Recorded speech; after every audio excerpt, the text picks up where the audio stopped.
Bon, on commence ça. On voit de quoi de nouveau. Comment, quand on a une division de polynômes, comment faire pour intégrer ça. Avant ça, ça s'appelle, dans le fond, technique de décomposition en fractions partielles. Fait que là, dans le petit dessin qu'on a là, ben, on a des petits constructeurs. Des petits constructeurs, eh bien oui, c'est ça qu'on a. Des petits constructeurs. Il y en a un qui est en train de défaire la maison. Puis l'autre, il pogne les briques. Qu'est-ce qu'il fait? Il est en train de construire une fraction partielle. Parce qu'il est comme fait. Il n'a pas tout fait la fraction. Il manque de quoi ici? Fait que c'est ça. Elle était plate, celle-là, Mathieu. Ah, je sais. On peut pas. Tu sais, des fois, je mets la barre tellement haute que. on va essayer d'être humble un peu. C'est ça. Mais fraction partielle, ça n'a pas rapport avec le dessin. C'était une tentative de faire une joke. Là, je me rends compte qu'elle n'était pas drôle pantoute. Fait qu'on va passer à autre chose.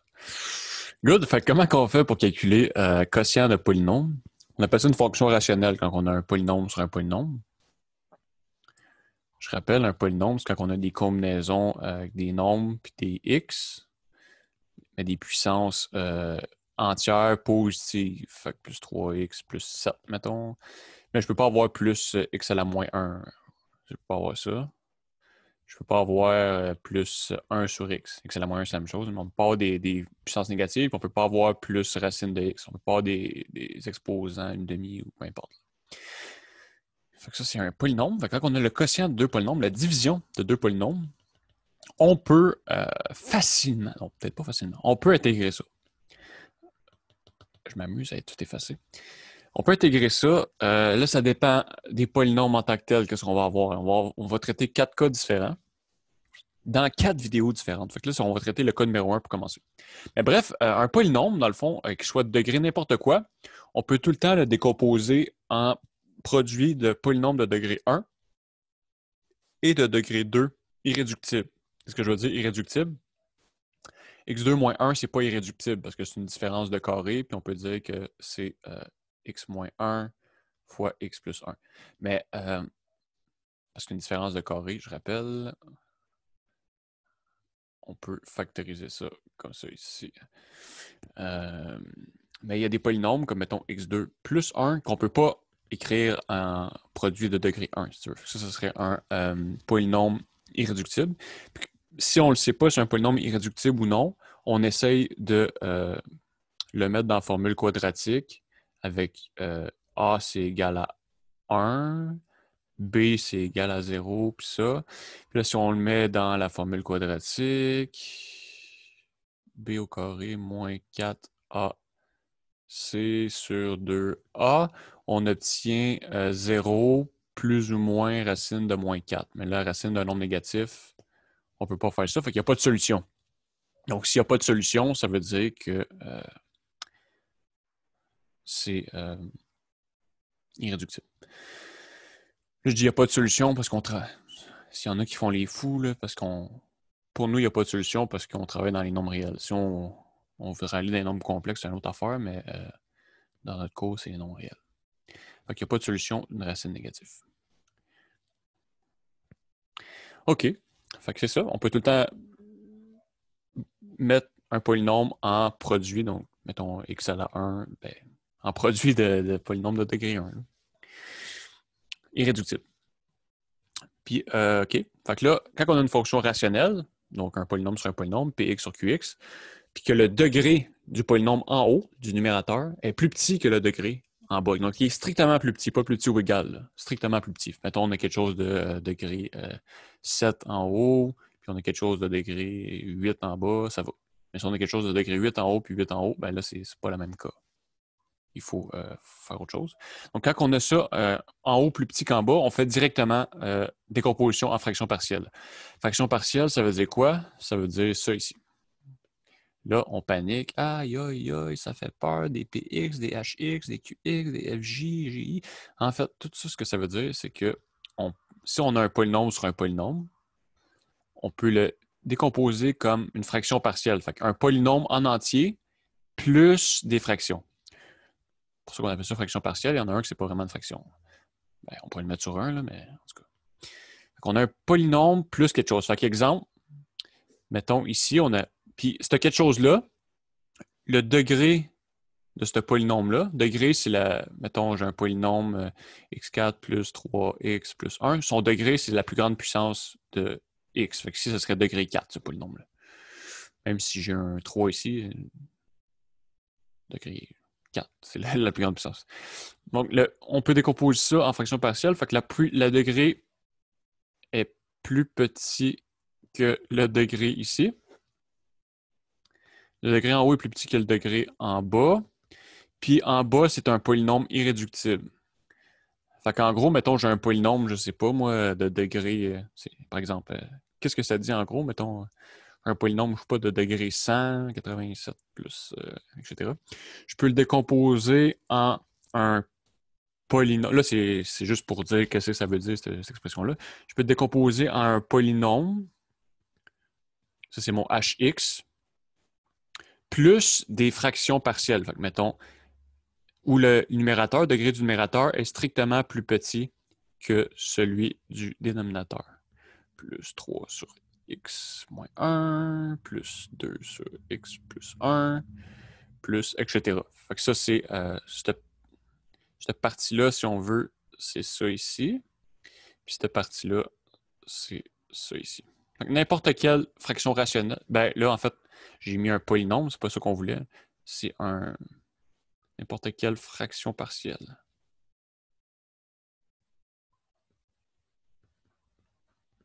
OK? Un polynôme en particulier, oui, on peut faire ça, mais polynôme, tu peux juste mettre ça égal à 0 puis laisser le polynôme lui-même. Là.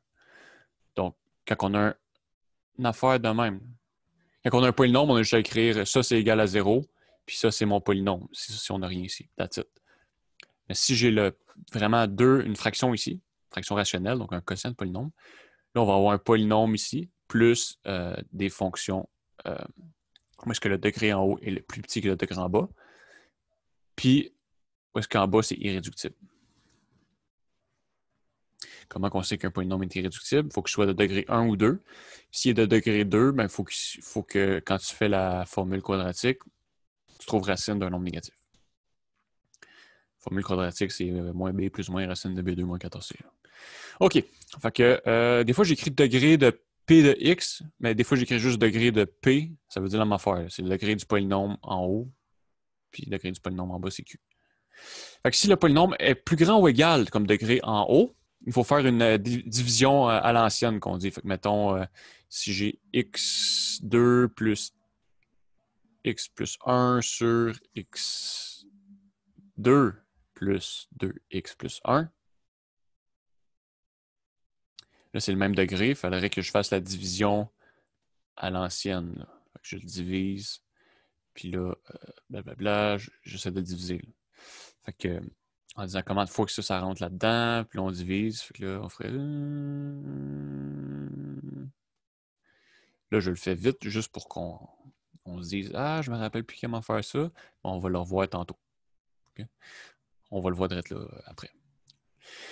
OK, fait que cas numéro 1, c'est quand on a la fraction partielle, en fait, ça va se rendre en juste des polynômes où est-ce que c'est le degré 1 en bas. Quand c'est le degré 1 en bas, dans le fond, le degré qu'on va avoir ici, ça va tout le temps être 1 de moins que le degré en haut. Je ne sais pas si j'ai écrit ça. Non, il est plus petit. Mais c'est ça. Dans la décomposition en fraction partielle, la façon qu'on va le faire, on peut se ramasser à avoir le degré en haut 1 de moins que le degré en bas. Donc, ça c'est un fait mathématique, si on veut, mais il faudrait faire une preuve comme rigoureuse pour vraiment, si on voudrait être vraiment mathématiquement rigoureux. Les mathématiques, dans le fond, ça serait de faire une preuve de ce théorème-là. Si on veut étudier vraiment les maths pures, c'est faire des preuves de théorèmes versus plus calculer plein d'affaires. Ça, c'est pas vraiment des mathématiques pures. S'il y en a qui se demandent, ça ressemble à quoi quelqu'un qui fait des mathématiques pures? Tu montres des théorèmes, des faits. Ça, c'est une application d'un théorème mathématique qu'on fait là. Mais bref, ici, donc on a une fonction rationnelle, ça veut dire quoi? Un polynôme en haut, un polynôme en bas. Puis on est chanceux parce que le polynôme en bas il est degré 3, puis le polynôme en haut il est degré 2. Donc 3, c'est strictement plus grand que 2. Fait que ça simple à faire. Qu'est-ce qu'on fait premièrement? Fait qu'on factorise en bas. Donc, on rend ça en produit de polynômes irréductibles. J'ai mis un X en évidence en bas. En haut, on laisse ça pareil. On pourrait possiblement factoriser en haut, mais on s'en fout. On veut juste faire en bas. En bas, là, c'est la différence de carré. X à la 2 moins 1 à la 2. Fait qu'une différence de carré, ça devient ça ici quand on factorise. Puis, OK. Un coup qu'on a juste des produits de polynômes irréductibles en bas, là, on essaie de splitter ça en fractions. Qu'est-ce qui reste? Ça va être le processus de fraction partielle. Fait qu'on l'écrit. Bon, ben on a quoi? On a x2 plus 4x moins 1 sur x plus 1. Puis ça, on veut le séparer en fractions partielles. Fait qu'on veut avoir un nombre A qu'on cherche sur le premier polynôme en bas, plus un nombre B sur le deuxième polynôme en bas, plus un nombre C sur le troisième polynôme en bas. Comment on fait pour trouver ces nombres-là? Ben, on va mettre sur un dénominateur commun. On va tout mettre sur le dénominateur ici. Fait qu'en particulier, ici, on a x. Fait qu'il faut que je multiplie par x moins 1 fois x plus 1 pour me rendre en dénominateur. Ici, il va falloir que je multiplie par x plus 1 puis par x. Puis ici, il va falloir que je multiplie par x puis par x moins 1 pour obtenir vraiment le dénominateur, qui sont tous ce dénominateur-là. C'est comment mettre une fraction sur le même dénominateur. C'est de même. Fait que je multiplie. Donc, à gauche, ça reste pareil. X fois x moins 1 fois x plus 1. Puis là, ici, x, bon, il faut que je le multiplie par x moins 1, puis par x plus 1 pour obtenir ça. B, il faut que je le multiplie par x, puis par x plus 1. Puis C, il faut que je le multiplie par x, puis par x moins 1 pour que j'obtienne une fraction sur x, x moins 1, x plus 1. Puis là, un coup qu'on a ça, en général, cette étape-là, on ne l'écrit pas vraiment. En général, ce qu'on fait, c'est qu'on écrit directement que ça veut dire implique. Ça l'implique que, on n'est pas obligé de mettre ce signe-là, que les numérateurs, si les dénominateurs sont égaux, ça veut dire que les numérateurs aussi sont égaux. Donc, en haut de la division, il faut que ça soit égal aussi. Puis là, on cherche à résoudre ce système d'équations-là. On a une équation, puis on veut trouver la valeur de A, B, C qui fait en sorte que ça, c'est vrai. Qu'est-ce qu'on peut faire? On peut distribuer A puis tout ça, mettre en évidence, mettons obtenir, je ne sais pas moi, là j'écris n'importe quoi, là, mais mettons A plus B, on met en évidence après fois x carré plus A moins C fois x plus B, C, je ne sais pas, en distribuant. Puis là, dire, OK, bon, ben c'est ça, il faut que ça soit égal à ça ici. Le coefficient devant le x, il faut qu'il soit égal, puis le coefficient devant le x2, il faut qu'il soit égal. Donc là, on va dire A plus B égale à 1. A moins C égale à 4, puis B plus C égale à moins 1. On peut faire ça, mais ça, c'est quand même long. Fait qu'on essaie de ne pas faire ça en général. En général, on essaie de juste prendre des valeurs de x directement qui vont faire en sorte qu'on va trouver les coefficients. Donc là, vu qu'ils ont tous des nombres différents, comme ça, c'est x moins 1, x plus 1, ici, c'est x, x plus 1, puis c'est x, x moins 1. Donc, ils ont toutes des combinaisons différentes. Fait que si je prends mais il y en a tout le temps deux qui ont la même. Fait qu'ici, il y a un x, ici, il y a un x. Ici, il y a un x plus 1, ici, il y a un x plus 1. Puis l'autre bord, il n'y en a pas. Puis ici, il y a un x moins 1, x moins 1, mais le milieu, il n'y en a pas. Fait que je vais prendre, mettons, une valeur de x qui annule celui-là en rose, qui annule x. Fait que si je prends x égale 0, je remplace toutes les x dans mon équation par 0. Fait qu'à gauche, je vais avoir 0 au carré plus 4 fois 0 moins 1, fait qu'il me reste moins 1. Puis à droite, je vais avoir a fois 0 moins 1, donc moins 1, fois 0 plus 1, donc 1, plus quoi? Mais là, ici, je vais avoir b fois 0 plus 1. Peu importe. Puis ici, c fois 0. Le x, je le remplace par 0. Fait qu'il n'y aura pas de b, il n'y aura pas de c. Fait que je me ramasse juste avec l'équation qui me reste ici. Donc finalement, ça fait moins a égale moins 1, donc a égale à 1. Juste ici. OK. A égale à 1. Fait qu'on a trouvé que A égale à 1. Là, il faut trouver la valeur de B et de C. On fait le même processus. Donc là, pour trouver la valeur de B, on va trouver la valeur qui annule la partie ici. Parce que A et C ont ça, puis B ne l'a pas. Fait que si je pose X égale à 1, à gauche, je vais avoir 1 au carré plus 4 fois 1 moins 1. Puis à droite, bon, mais le A va s'annuler.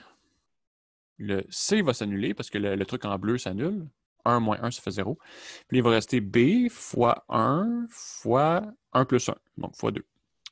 Donc finalement, c'est 4 égale à 2B. Donc en divisant par 2 chaque bord, j'obtiens que B égale à 2. Puis là, pour le C, bon, ben, je trouve de quoi qui annule la partie en jaune. Donc si je mets moins 1, x égale à moins 1, ça va annuler le A. Ça va s'annuler. Ça va s'annuler. Fait qu'il va juste rester le terme ici fois quelque chose. Donc à gauche, j'ai moins 1 au carré. Ça fait 1, plus 4 fois moins 1. Donc, plus moins 4, si je veux. Puis, moins 1 égale C fois moins 1 fois moins 1 ça fait moins 2. On remplace toutes les x par moins 1. Donc, ça fait 1. Moins 1 au carré, c'est 1. Donc, ça s'annule. Il reste moins 4 égale 2C. Donc, en divisant par 2 chaque bord, j'obtiens C égale à moins 2. OK? Puis là, après ça, je décompose ma fraction du début en fraction partielle avec A égale à 1, B égale à 2. Dans ça ici, je remplace A par 1. Ben, je remplace A par 1, B par 2, C par moins 2. Donc, j'obtiens quoi? J'obtiens que ça, c'est égal à l'intégrale de 1 sur x plus 2 sur x moins 1 plus moins 2 sur x plus 1 dx.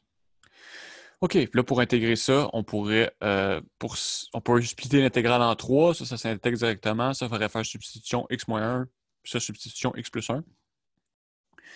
Mais vu que c'est du x à la 1 avec une constante, ça va donner, en fait, si on fait ça, ln de valeur absolue de x le premier, plus 2 ln de x moins 1, plus, non, moins 2 ln de x plus 1. Là, je vais quand même plus vite pour cette partie-là, parce que là, c'est des intégrales. Une intégrale de même, ça, on devrait être capable d'intégrer ça rendu à ce stage-ci du cours. Là. Ça s'intègre directement en splittant. On split l'intégrale en 3. Ça s'intègre directement. Ça, substitution U égale à x moins 1, U égale à x plus 1. Deux substitutions différentes, puis on le fait intégral. Good, fait que ça, c'est la réponse. Est-ce que c'est la bonne réponse? Oui. Good. Ici, là, polynôme sur polynôme, même s'il est factorisé en haut, ça reste un polynôme. Mais ce qu'on remarque, c'est qu'on va avoir du x fois x ici. Fait que ça va avoir du x ici, c'est de degré 2. Il va y avoir du x. Puis ici aussi, c'est de degré 2. Donc, le degré en haut n'est pas plus petit que le degré en bas. Il est égal. Fait qu'est-ce qu'il faut faire? Il faut faire la division. Donc, avant ça, on va juste... le polynôme en haut, on va l'écrire comme un polynôme. Fait premièrement, en multipliant par 3 le premier. On ne multiplie pas les deux termes par 3 là, si on veut le mettre en polynôme. Au lieu de... on distribue ça avec ça. Après ça, on va multiplier ça avec ça. Ça. On distribue. Là. On multiplie les deux termes. Fait que j'obtiens quoi? Intégrale de 3x2 moins 3x plus 6x moins 6 sur x2 moins x moins 2 dx. Donc finalement, j'obtiens intégrale de 3x2 plus 3x moins 6 sur x2 moins x moins 2 dx. Ça, maintenant que c'est des polynômes sur un polynôme, je fais la division. Fait que le terme en haut, je le mets ici. Le terme en bas, je le mets ici. Je regarde. Combien de fois x2, on regarde juste le terme dominant, x2. x2, il rentre combien de fois dans 3x2? Il rentre 3 fois. Donc là, je multiplie le polynôme ici par 3. Donc, ça fait 3 moins 3x moins 6 en multipliant par 3 chaque terme. Puis là, pour ça, je fais un moins. Donc, 3x2 moins 3x2, ça fait 0x2, si je veux. On peut juste pas l'écrire. 3x moins 3x, ça fait 3x plus 3x, ça fait 6x. Puis moins 6 moins 6, donc ça fait... OK, ça l'a copié. Ça l'a copié... Je ne suis pas obsédé par moi-même. C'est juste que c'est quand je fais ma balise YouTube, il faut que je mette des mots clés. Mais là, ça les a copiés. OK. Je copie-coller mon nom partout. OK, fait que là, vu que maintenant, OK, là, en général, on continuerait à faire la division maintenant qu'on a la réponse, mais là, vu que x2, c'est de degré plus grand que 6x, c'est plus grand que 1, ben j'arrête. Puis là, je me ramasse avec quoi? J'ai décomposé ça en 3 plus le 6x qu'on n'a pas réussi à diviser, fait qu'il reste encore à diviser 6x par x2 moins x moins 2 dx. Fait que là, ça, ce serait en fraction partielle. On a un polynôme. Si tu veux, 3, c'est mon polynôme. Puis là, ici, il reste à décomposer cette partie-là en fraction partielle. Dans le fond, pour que ça soit une fraction partielle, il faut que ça ici, ça soit décomposé aussi. Ça, c'est un polynôme de degré 2. Mais est-ce qu'il est irréductible? En utilisant la technique somme et produit, somme égale moins 1, produit égale moins 2, on trouve les nombres moins 2 et 1. Moins 2 fois 1, ça fait moins 2. Moins 2 plus 1, ça fait moins 1. Fait qu'on trouve en fait que ça, c'est égal à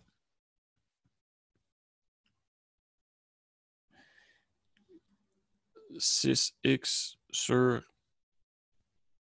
x moins 2, x plus 1. Ça, c'est une fraction partielle? Non, parce qu'il faudrait avoir de quoi. Là, il faut juste se ramasser avec 3 plus quelque chose sur x moins 2 plus quelque chose sur x plus 1. Il faut juste avoir un polynôme irréductible en bas. Là, on a le produit de deux polynômes irréductibles. Donc, on va splitter la partie de droite. Comment on fait pour splitter la partie de droite? Là, c'est tout le temps ma faire. Là, on a 6x, c'est égal à le produit en bas de deux polynômes irréductibles. On voudrait splitter ça en deux, séparer en bon français, plus b. Donc, des nombres qu'on cherche, a, b. On met ça comme ça. On veut le séparer en deux. Maintenant, comment on fait pour résoudre? Bon, ben, on met sur le dénominateur commun. A, il faut faire fois x plus 1 pour obtenir. Puis b, il faut faire fois x moins 2. En théorie, on aurait tout encore sur x moins 2, x plus 1, puis tout ça ici sur x moins 2, x plus 1. C'est vrai, oui. Mais nous, ce qu'on cherche... Donc, ça, c'est vrai. En particulier, si ça, c'est vrai, bien, les numérateurs n'ont pas le choix d'être les mêmes. Si les dénominateurs, c'est exactement la même chose, ça veut dire que les numérateurs sont la même chose. Fait que là, on cherche à résoudre ça ici. Là, c'est simple. On va prendre 2x, un qui fait en sorte que cette partie-là ici est nulle, puis l'autre qui fait en sorte que cette partie-là ici est nulle pour isoler puis trouver mon A puis mon B. Fait que ici, si je prends x égale à 2, bon, ben, la partie ici, ça va s'annuler. Puis à gauche, je vais obtenir 6 fois 2. 6 fois 2. Puis ici, A fois 2 plus 1, A fois 3. Donc, si je divise par 3 chaque bord, j'obtiens A égale à 4. OK. Puis là, si je veux isoler maintenant mon B, je prends x égale moins 1. Ça va faire partir la partie ici. Donc, à gauche, il me reste 6 fois moins 1 en remplaçant x par moins 1. Puis à droite, le A, ça s'en va puisque moins 1 plus 1, ça fait 0. Puis pour le B, il reste B fois moins 1, moins 2, ça fait moins 3. Donc les moins, vu que c'est des fois, on peut dire les moins s'annulent. Puis 3, il reste 1 ici avec 2. Fait que finalement, B égale à 2. Je vais juste m'assurer que c'est la bonne truc. C'est facile de se mélanger dans les petits signes dans ces affaires-là. Là. Fait que c'est important de prendre son temps pour cette étape-là. Mais bon, même si on se rend en examen et on fait une petite erreur de signe, l'important, c'est la démarche. C'est pas qu'on ait fait une petite erreur de signe. Même qu'on ait la bonne réponse, si on arrive et on ne fait pas de démarche et on a la bonne réponse, la majorité des points, on ne l'a pas. Il faut que la démarche soit là. C'est là que les points sont. Si vous êtes dans mon cours, en tout cas. Sinon, bonne chance.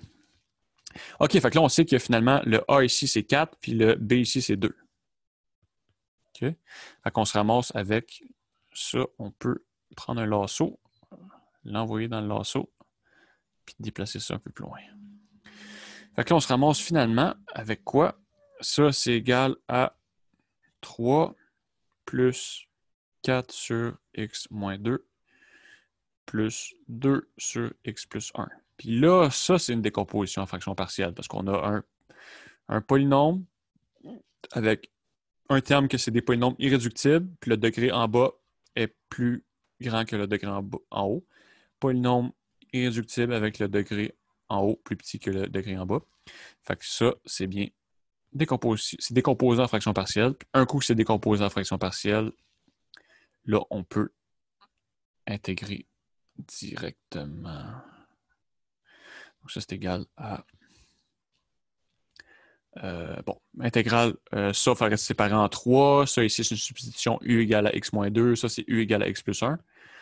Donc, ça donne 3x plus 4 ln de valeur absolue de x moins 2 plus 2 ln de valeur absolue de x plus 1 plus c. Good. Fait que ça, c'est pour le cas numéro 1. Quand on a tout le temps, dans le fond, on avait tout le temps ici, quand on réussit à le décomposer, dans nos fractions, donc le polynôme, on s'en fout, mais dans nos fractions, c'était tout le temps des degrés 1 différents. Donc des polynômes différents. Ici, c'est différent, puis ici, c'est différent. Mais des fois, on peut avoir le même polynôme. Donc, on aurait pu avoir x à la moins 1, puis ici, x à la moins 1 au carré. Fait qu'on va voir dans la prochaine vidéo. J'ai appris ça aussi, cette session-ci. C'est pas un vidéo. Tu sais, quand tes amis, tu dis « Hey man, comment ça va, Big? Va donc checker cette vidéo-là. » Mais en fait, c'est pas un vidéo. C'est féminin, le nom vidéo. Donc, c'est une vidéo. Donc, dans la prochaine vidéo, nous allons voir comment faire ce que je viens de dire il y a 30 secondes. Sur ce, je vous souhaite une belle fin de matinée. Parce que oui, l'avenir appartient à ceux qui se lèvent tôt.